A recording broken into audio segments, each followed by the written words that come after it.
বাজার বৌবাজার সহ কর্তৃক আয়োজিত উচ্চতর প্রতিবাদ সমাবেশ মিছিলের সভাপতি উপস্থিত শান্তিকামী প্রতিবাদী ভাইয়েরা, আজকে আমরা কি উদ্দেশ্যে বগুড়া সহ পুরো বাংলাদেশের মধ্যে প্রোগ্রাম করছি আপনারা জানেন।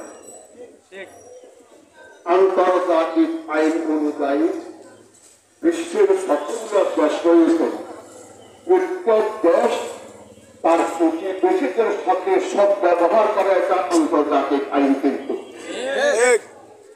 আমরা বাংলাদেশে অবস্থান করছি, আমাদের প্রতিবেশী মায়ানমার, সাথে ভারত।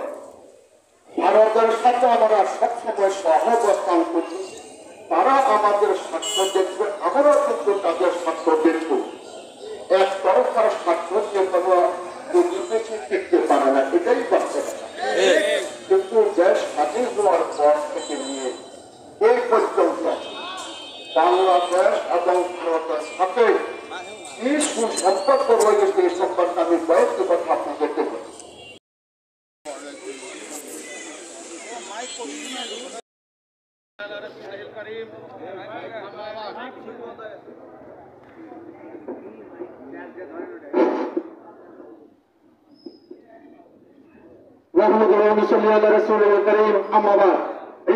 বাংলাদেশ কেন্দ্রীয় কংগ্রেস হিসাবে আজকের এই বিক্ষোভ মিছিল সমাবেশে সমাজের দিনী ভাই সবার প্রতি আমার সালাম, আসসালামু আলাইকুম ওয়া রাহমাতুল্লাহি ওয়া বারাকাতুহু।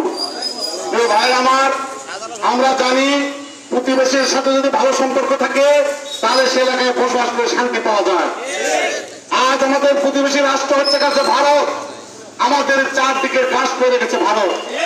আমরা জানি যদি কোনো গরু হাল চাষ না করে গরু আমরা হাতে বিক্রি করে পরিবর্তন করতে পারি, কোনো ফার্নিচার আমাদের পছন্দ হয় না সেটা আমরা বিক্রি করতে পারি, এমনকি নিজের স্ত্রী যদি নিজের পাত্র হয় না হয় কথা না শুনে তাহলে আমরা তালাক দিতে পারি। কিন্তু প্রতিবেশী এমন একটা সম্পদ যে প্রতিবেশীকে কখনোই বাদ দেওয়া যায় না, এমনকি তাকে অস্বীকার করার কোনো উপায় নেই। আর এই সুযোগে ভারত এই বাংলাদেশকে প্রতিবেশী ক্ষুদ্র রাষ্ট্রকে সকল প্রকার সুযোগ সুবিধা নিয়ে শাসন এবং শোষণ করে যাচ্ছে, কিন্তু বাংলাদেশকে কোনো কিছু দিয়ে যাচ্ছে না। তাই আমি অবিলম্বে বাংলাদেশ সরকারের কাছে বলতে চাই, হুঁশিয়ার করতে চাই, যত রকম ভারতের সাথে গোলামীর চুক্তি হয়েছে সেই সব চুক্তি অবিলম্বে জনসমক্ষে প্রকাশ করা হোক।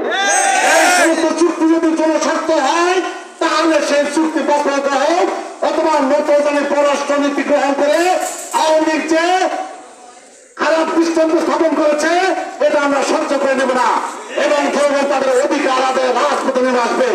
অবিলম্বে বাংলাদেশ সরকারকে অনুরোধ করার আহ্বান জানিয়ে আমি আমার বক্তব্য এখানে শেষ করছি। আলহামদুলিল্লাহ, আসসালামু আলাইকুম ওয়া রাহমাতুল্লাহ।